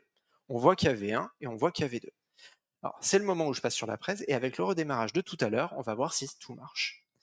Donc ici, je vous ai lancé des requêtes, je lance en boucle des requêtes qui sont, on peut le regarder, hop, c'est un petit script, qui va juste envoyer des requêtes de manière standard, ça veut dire pas de header, pas de choses particulières. Ici, il est un peu différent, on le verra au coup d'après. Ok, ici, je clean la vue. À gauche, vous voyez mes éléments, mes microservices, donc bien sûr, il y a un peu de jaune parce que la presse ne doit pas bien se passer, mais là, vous voyez le flux des petites bulles qui passent avec les différents microservices qui sont appelés. Donc, ce que je vais faire ici, hop, j'espère qu'on va voir assez, je vais appliquer le mirroring. Et en attendant, vu que comme je vous ai dit, c'est éventuellement consistant, on va avoir une petite latence. Donc on va regarder le YAML en question. Le YAML, c'est juste celui de V1 qu'on a vu dans la démo. Si on regarde celui de V2, hop, j'aimerais bien que tu continues. Celui de V2, c'est juste le label que je vous ai donné au coup d'avant, pareil. Et derrière, est-ce que tu en as un autre? Non. Donc là, est-ce que je dois rafraîchir? Oui. Désolé, un petit problème. Donc là, les bulles, elles bougent un peu plus et c'est moins jaune. Donc là, on voit que le trafic est passe par V1 et va aussi sur V2. Donc ce que ça veut dire, là, vu que j'ai connecté V2 à la même database, ça veut dire que la database, elle se fait matraquer de requêtes. Donc elle reçoit 2 fois plus de trafic. Par contre, vous, en termes de pattern de développement, bah, soit vous pouvez faire des rollbacks à la fin de vos requêtes SQL pour éviter de faire un double insert. Et vous pouvez adapter, bouchonner si vous voulez, pour que votre système soit capable de s'adapter au trafic mirroring. Donc là, on voit bien toutes les bulles passer. Je suis content, ma démo se passe bien pour l'instant. Hop, retournons sur les slides avec le backup que j'avais, donc qui était celui-ci. Donc là, alors c'est en fire and forget vers V2. Ça veut dire que votre système, il s'en fout si V2 il crache. Mais par contre, vous en foutez pas. Vous pouvez regarder, est-ce que V2 consomme plus de CPU, plus de RAM? Est-ce qu'il répond correctement? Est-ce que les attentes que j'ai par rapport à la nouvelle fonctionnalité que je viens de livrer, elles sont remplies? Et donc à partir de ça, vous allez pouvoir évaluer, ok, le truc il marche. Maintenant, on va pouvoir continuer. Ou s'il ne marche pas, tu retournes en dev et on en reparlera plus tard. Donc le niveau de la développeur expérience aussi est amélioré parce qu'on n'a pas besoin d'attendre une full delivery pour avoir quelque chose et pouvoir tester quelque chose. Deuxième étape, Canary déploiement. Vous connaissez peut-être. C'est l'idée de dire que certains utilisateurs dans le monde vont connaître la notion de V2. Et on va les router vers V2 parce en leur donnant la clé pour aller vers V2. Ici, cette clé, elle est toute bête, c'est utiliser le header version avec le nom bêta. À partir du moment où il y a ça, je vais automatiquement router vers V2. Si on regarde de nouveau dans la démo, alors faites bien attention, ici, sur la partie haute, j'envoie vers V1. C'est middleware qui va changer. Ici, vous voyez, j'envoie sur V1. Ici, j'ai le header qui a été activé. Je vais de suite lancer un petit fichier que j'avais oublié de vous montrer au coup d'avant. Avec le zoom, ça marche pas très bien tout ça. Hop, là, on va le faire et on va le lancer. Voilà, là, j'applique le canary et vous allez voir que de suite, ici, c'est passé V2, alors que l'utilisateur original, lui, il ne voit aucune différence. Il appelle toujours V1, alors qu'ici, c'est V2. On a automatiquement switché le trafic entrant avec le header qui va bien vers V2. Si on regarde les YAML, c'est exactement ce que je vous ai montré au coup d'avant, avec le header version bêta, rien d'autre. Hop, je sors. S'il y a peut-être un YAML, on le verra après. Donc là, vous avez une partie de vos utilisateurs qui continuent à utiliser le système comme avant, et des nouveaux utilisateurs qui voient V2 et qui peuvent donc l'utiliser et vous pouvez bencher est-ce que ça marche correctement avec eux. Et donc plus de coups de double insert, tout ce genre de choses. Là, vous avez vraiment les deux apps en parallèle. Vous n'êtes pas obligé de le faire sur tout un service. Vous pouvez le faire basé sur des headers, des méthodes, des query param, des passes, voire même plus si vous utilisez les objets natifs d'Istio. Mais l'idée, c'est que déjà, rien qu'avec ça, on a pas mal de flexibilité. Moi, j'ai fait des trucs un peu moches avec ça. Alors, on les déconseille, mais quand on est en prod, des fois, il faut faire des concessions. On avait un client, quand on lui a dit déployer un nouveau header dans votre prod, il nous a dit il faut 3 mois pour changer un header dans un appel HTTP. On dit ok, laisse tomber. On va s'en charger. On recevait les headers X forwarded for des cloud providers avec l'IP du client. Ben, on a ajouté ça dans la règle de routage et au final, ce client qui nous appelait, alors il y avait peu de chances qu'il change d'IP et au pire, tant pis pour lui, mais quand il nous appelait, on savait que c'était lui et il pouvait tester notre V2 qui était importante pour lui. Nous, ça nous a permis de gagner un contrat et derrière, ben, il a pu utiliser l'application. Donc on peut faire des choses, c'est pas le pattern original, mais ça permet aussi de faire ça quand on profite du cloud provider derrière. Et pour finir, dans Cube, quand vous mettez à jour une appli, parce que là on l'a testé en Canary, on l'a testé en Traffic Mirroring, on va la livrer, enfin. On change un numéro de version d'image, on livre, qu'est-ce qui se passe 5 minutes, 10 minutes plus tard, si vous avez beaucoup de pods, peut-être un peu plus, vous avez vos applications qui vont démarrer les unes après les autres, en 10 minutes, 1 heure, peu importe, vous allez avoir tout livré. Moi, désolé, j'ai un problème avec ça. J'ai un problème parce que c'est trop brutal. Imaginez, je détecte un problème tout de suite. Qu'est-ce que je dois faire? Je dois tout rollback? Il y a pas un truc, c'est qu'un bouton on-off là. Moi, je voudrais un variateur. C'est typiquement ça le traffic splitting. Ce qu'on va faire, c'est pouvoir dire directement dans l'API, encore une fois, c'est une API standard Kubernetes, pardon, on va pouvoir dire tu envoies le trafic 90% vers V1, 10% vers V2. Vous n'avez rien besoin de faire d'autre au niveau du cluster. Vous n'êtes pas obligé, il y a des mauvais patterns où ils disent déployer 10 pods et n'en changer qu'un sur les 10. Pas top. Mais là, vous avez 90% qui partira sur V1, 10% sur V2, géré directement. Remode démo. Donc là, je vais livrer la partie suivante, ici. Et ce qui va se passer, c'est qu'ici, on repasse en mode V1, mais vous allez voir en haut et en bas, c'est un peu petit, je pense, vous allez voir que un coup sur 10, vous allez avoir à peu près un V2 apparaître. Et à gauche, on va voir petit à petit, alors vu que c'est une moyenne faite sur la dernière minute, c'est un peu de latence, c'est pour ça que je meuble, vous allez voir le trafic qui va petit à petit partir vers V2. Donc là, le fichier il ressemble à ça. Si on continue, là, je vais appliquer quelque chose qui va passer en 50-50. Donc, on va voir que déjà, il y a beaucoup plus de V2 qui apparaissent, un peu de V1, V2, en haut, en bas. Là, j'ignore totalement le header, hein, il n'y a rien de spécifique. Ça va être juste sur les requêtes. 50-50 pour finir. À la fin, on va livrer enfin notre app. 100% va partir sur V2, 0% sur V1. Et ici, ce YAML-là, vous le voyez, hein, c'est déjà appliqué, tout est en V2. Il n'y a plus rien qui atteint V1. Ici, on voit les bulles, encore une fois, c'est une animation plus que quelque chose de fidèle. C'est sur la dernière minute, donc je vous le remontrerai juste après. On va voir ce qui se passe quelques temps après. Donc si on revient ici, on fait notre 50-50, on analyse, on suit notre application. Est-ce qu'elle marche correctement? Oui, non. On va faire un rollback sinon. On sait ce qui se passe. On peut rester avec V1, V2, V3, V4 si vous voulez, hein. Vous allez en avoir plusieurs en parallèle et vous allez router petit à petit vers la version cible. 50-50 jusqu'à finir avec 0% comme je l'ai montré dans la démo. Et grâce à ça, mirroring, canary, traffic splitting, vous avez tous les outils qui vont vous permettre de faire une release sans downtime. Zéro. Parce qu'il y a un truc, en fait, les downtime, ils viennent d'où dans Cube quand on fait des mises à jour? Du routage réseau qui atteint un pod qui est en train de s'éteindre ou qui est en train de s'allumer et qui arrive un peu trop tôt. Les readiness, il y a un petit peu de latence entre le moment où c'est reflété au niveau du l'ingress controller et des pods. Mais là, on ne l'a pas ça. Et on ne l'a pas pourquoi? Ici, on retourne sur la démo. Vous voyez qu'il n'y a plus que V2 qui reçoit du trafic.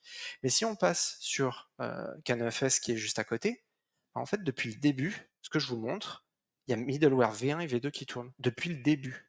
Et si on regarde la durée, ça fait 8 heures qu'ils sont lancés. Donc, on ne peut pas perdre de trafic puisque tout est resté up tout le long. Donc, grâce à ça, on a forcément quelque chose de stable pour la gestion des requêtes. On ne fait que du routing, on ne fait pas d'extinction et d'allumage de pod. Allez, continue. Donc c'est bien d'être résilient pendant une livraison. Pour moi, c'est l'une des killing features d'Istio, mais c'est bien d'être résilient aussi à d'autres moments. Et l'idée d'Istio, ça va être de prévenir les erreurs, de vous aider pour que vous ayez des systèmes qui soient fiables. Là, je vais repasser sur des éléments spécifiques Istio, parce que la Gateway API n'a pas encore ses primitives, donc on va avoir du spécifique, mais encore une fois, ce n'est qu'une histoire de temps pour que ça arrive dans la Gateway API. Ici, c'est un virtual service. On ne va pas rentrer dans les détails de ce que c'est, plus l'idée de ce qui rentre dans un service. Je vais juste définir, vous avez au milieu du slide, les retries. Je vais dire, tu fais 3 retries avec un timeout de 2 secondes. Ok, qu'est-ce qui va se passer? Donc, ce virtual service, c'est juste une extension du service. Votre appli front-end, quand elle va faire un appel, l'appel va arriver jusqu'au service, et à partir de là, ça va être transmis au pod de destination. Et si le pod répond en échec, eh bien, le système va automatiquement faire le retry pour vous. Une fois, deux fois, troisième fois, le système a réussi. Votre pod de départ n'a même pas connaissance de cette notion de retry. Vous n'avez pas testé ce code, vous n'avez pas à le vérifier, vous n'avez pas à maintenir une librairie qui fait du retry. C'est géré par l'infrastructure. Donc ça, out of the box avec cet outil-là. Votre appli, elle croit jusqu'à de la latence, rien d'autre.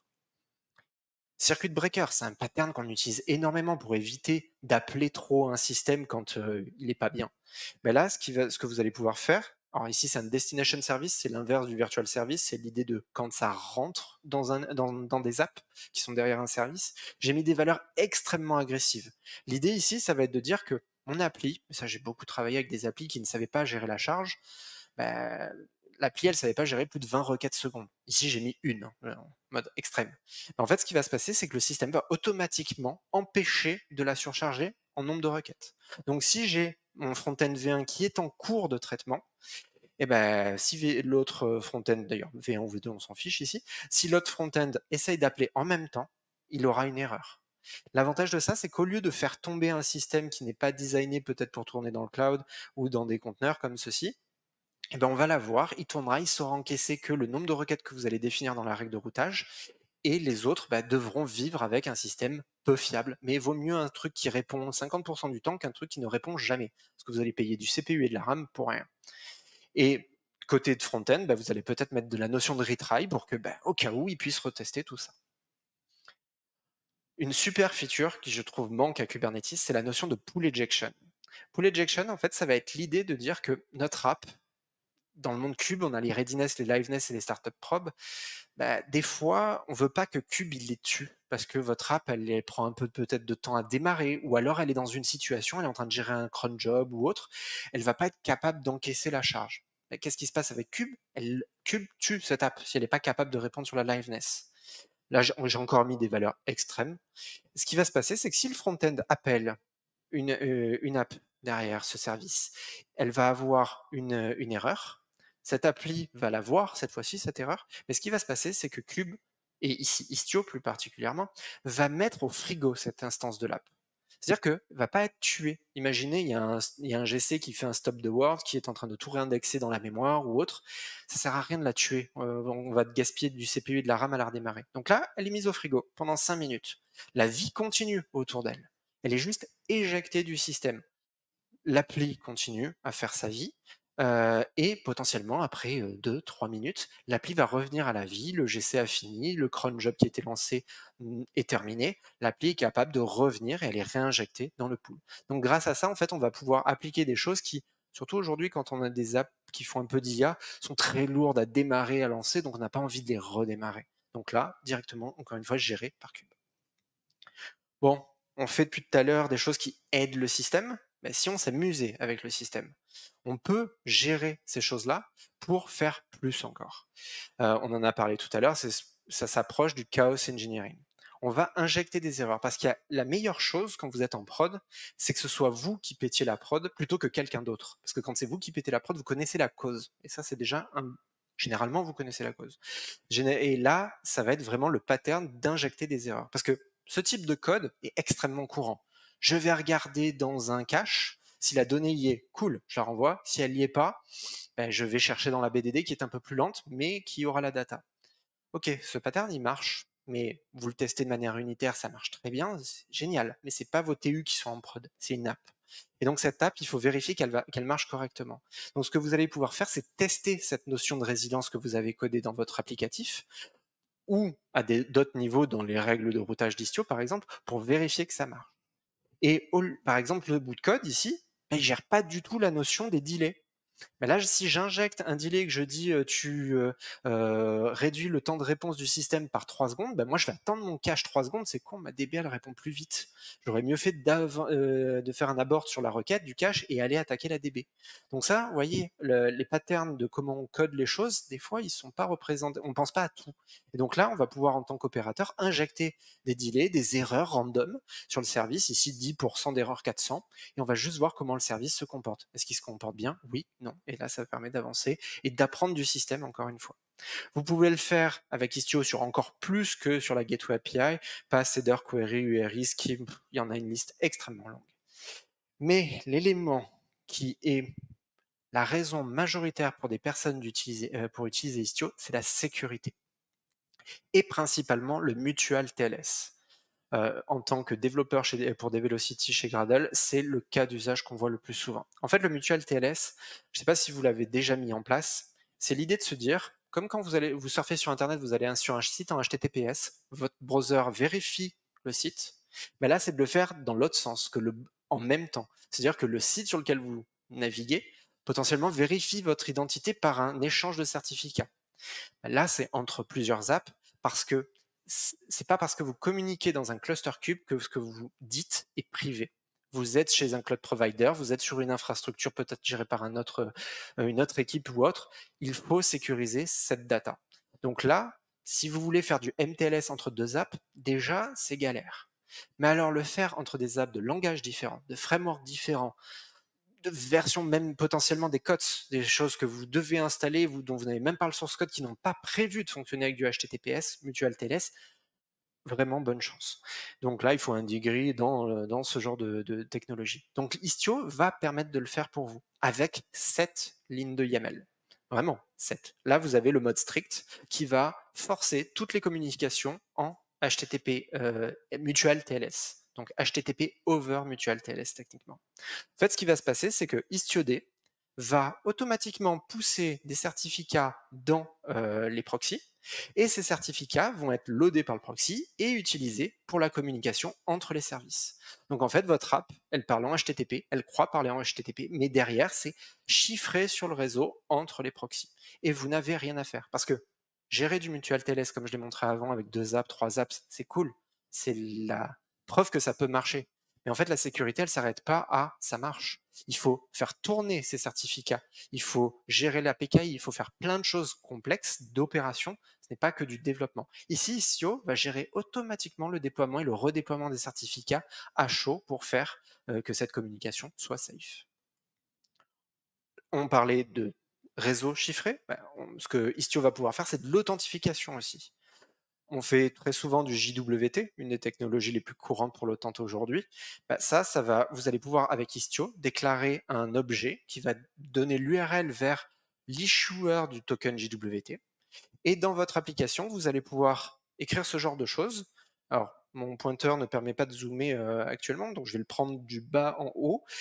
En fait, si vous avez dans votre token JWT un claim qui dit que vous êtes customer, alors vous êtes autorisé à atteindre toutes les applications pointées par ce label sur le endpoint/orders en GET. Donc en fait, tous les frameworks de Express, de sécurisation, de Spring Security et autres, en fait, vous les avez directement dans la partie infrastructure, gérée pour vous. Ce qui va se passer, c'est que le token va passer. Ici, on a un token JWT, l'appli qui la reçoit, donc ici le proxy, pas l'appli, va le déchiffrer, vérifie que le claim est bien customer, ça passe. Et ça passe, ça fait l'appel à l'app qui se trouve derrière. Si le claim n'est pas le bon, ici Anonymous, la requête est rejetée, celui qui a appelé est en erreur. Et l'avantage, c'est que vous pouvez même aller plus loin. Istio, il sait extraire le token JWT, vous l'injectez dans un header, donc vous n'avez même pas à le voir sur le tuyau. Voire même, ce qu'il peut faire, c'est vous extraire des claims JWT dans des headers. Donc en fait, dans votre app, vous ne savez même pas la technologie d'authentification qui est utilisée. Ça pourrait être des cookies, ça pourrait être des JWT, ça pourrait être des biscuits, ça pourrait être n'importe quelle technologie qui existe. Vous en foutez, vous checkez des valeurs en fonction des headers. Donc encore une fois, vous retirez de la complexité de votre app pour la mettre dans des briques d'infrastructure qui sont faites pour. Et on peut aller un tout petit peu plus loin. Je vous l'ai cité dans les versions d'Istio tout à l'heure. Istio, au départ, ils sont arrivés avec ses proxys. Et le problème, c'est que c'est né, la notion de proxy, en 0.1 2017. Cube avait 3 ans, je crois, 2-3 ans. Donc en vrai, c'était la seule solution à l'époque. Mais ils se sont rendus compte que beaucoup des utilisateurs d'Istio l'utilisent pour le MTLS. Et ça scale pas. Parce que si vous avez 5000 pods, vous êtes obligé d'avoir 5000 proxys.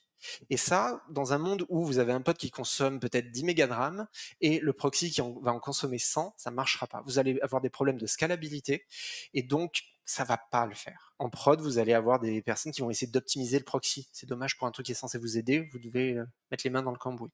Mais en fait, ce qu'Istio a fait, c'est quasiment un reboot du projet, sans casser l'ancien, tout marche, les API sont les mêmes, c'est l'avantage d'une API déclarative, vous restez très haut niveau, mais qui va permettre d'implémenter ça d'une autre manière. Et en fait, ils ont fait comme si aujourd'hui on devait recréer Istio, quelles sont les briques que Kubernetes nous met à disposition pour faire ça. Et en fait, ils se branchent sur la notion des plugins qu'on appelle les CNI, de la partie réseau, des plugins CNI, pour amener cette logique réseau sans faire du man in the middle comme on le faisait avec le proxy. C'est un autre mode de man in the middle. C'est sorti avec la 1.22 et ça s'appelle Ambient. Donc il y a le mode Sidecar, donc on a vu jusqu'à présent avec le proxy, qui était Envoy d'ailleurs, et on a maintenant le mode Ambient. Et ce mode, il se base sur un composant qui s'appelle zTunnel. zTunnel, c'est du full homemade par les équipes d'Istio et qui, cette fois-ci, ne va pas se déployer en sidecar du pod, mais qui va être dans la node, donc un par node. Ça amène cette logique de scalabilité qui, si vous avez 110 pods, qui est la limite basse quand vous êtes sur du AWS par exemple, vous aurez besoin potentiellement que d'un seul zTunnel par node. Donc déjà, vous y gagnez énormément. Et là, ce qui va se passer, c'est que votre app, quand elle va vouloir parler à un autre pod, elle va passer par ce zTunnel avec un protocole HBON sécurisé, mutual TLS et compagnie. Tout est bon et géré comme il faut. Et ça va bien se passer. Et là, on pourrait se dire, ouais, mais la communication au sein de la node, elle n'est pas chiffrée. En fait, si, elle est chiffrée. malheureusement, je ne peux pas le présenter dans un slide comme ça, mais ce qui se passe, c'est que Istio, avec ce Z-Tunnel, va utiliser le CNI pour se plugger dans l'interface réseau qui a mis à disposition du pod. Ce qui fait que ce pod, il croit parler sur un réseau, mais en fait, il parle à Z-Tunnel qui, derrière, forward les routes. Et ça, comme je l'ai marqué en haut, c'est limité au réseau niveau 4. Ça veut dire que ça va fournir toutes les fonctionnalités de mutual, TLS et autres out of the box. Par contre, niveau 7, ce que j'ai fait depuis tout à l'heure avec le réseau, avec le HTTP, les passes et compagnie, ça va pas marcher. Donc, comment faire dans ce cadre-là? En fait, ils ont réutilisé le proxy qu'ils avaient jusqu'à présent, qui potentiellement peut tourner sur la même node ou sur d'autres nodes. Ici, je les présente avec une troisième node et qui va être au milieu pour faire la transition et la conversion au niveau HTTP pour le routage et router comme il faut. Donc encore une fois, lui fait partie des briques, il fait du MTLS et compagnie. Donc maintenant, encore une fois, il n'y a plus un proxy par node ou quoi que ce soit.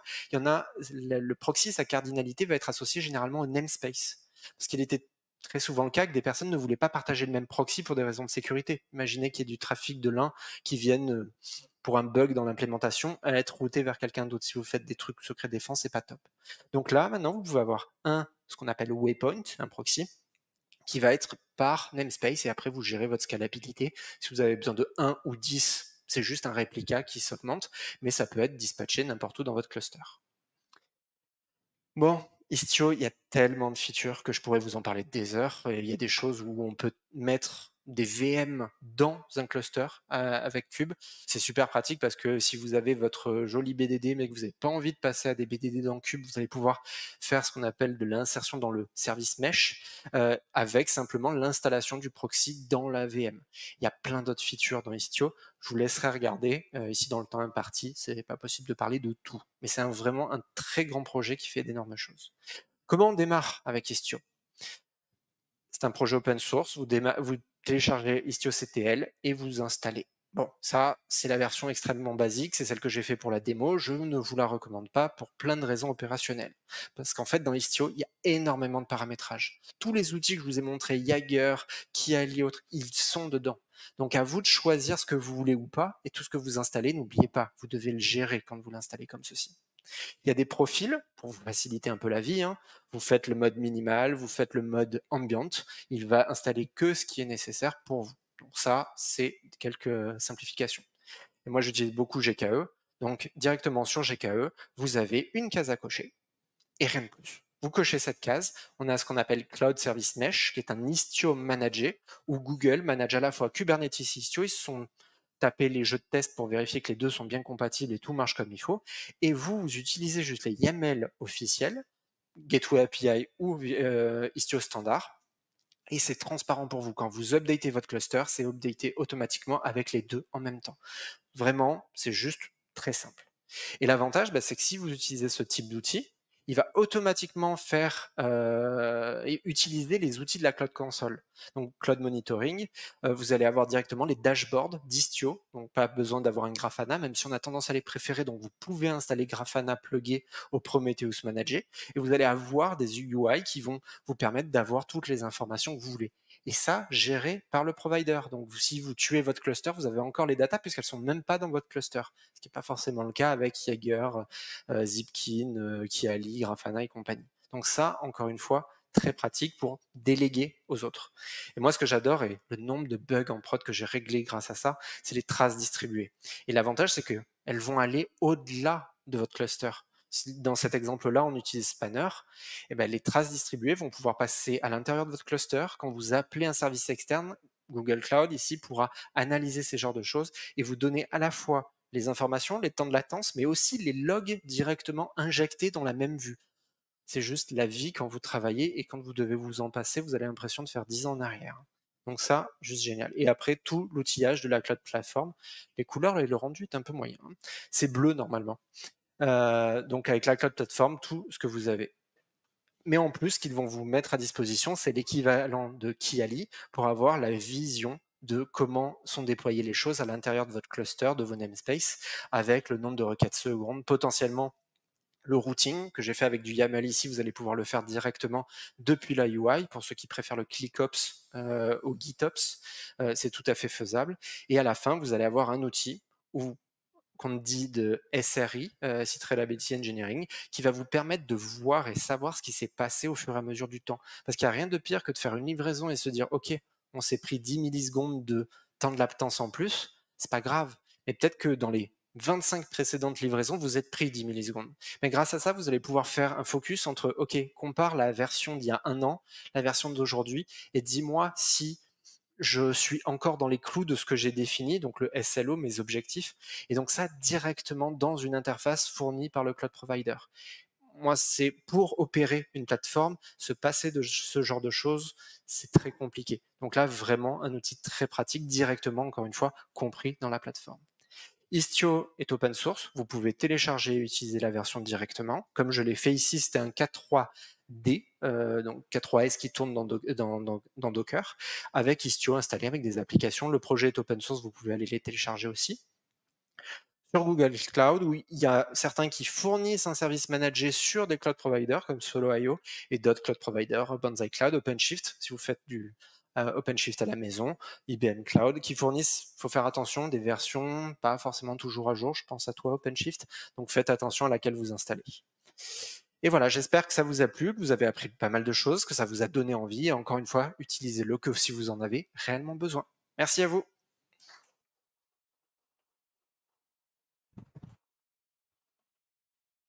Et si vous avez des questions, je suis le dernier rempart avant les pizzas, mais je les écoute.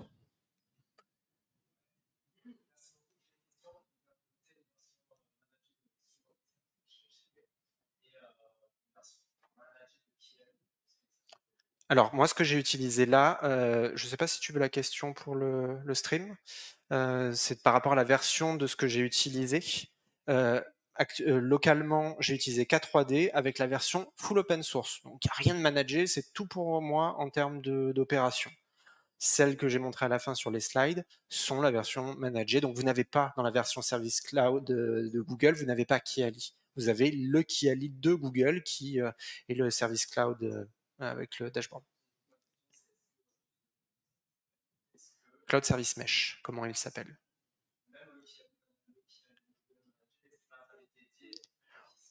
Pas à ma connaissance. Oh, il est en prod. Oui, mais alors va falloir faire du bricolage pour que tous les trucs puissent parler ensemble. Mais je ne vois pas de problème pour les utiliser ensemble. Vous êtes au sein de la même plateforme, donc logiquement ça devrait marcher. En tout cas, mieux que si c'était distribué et externe.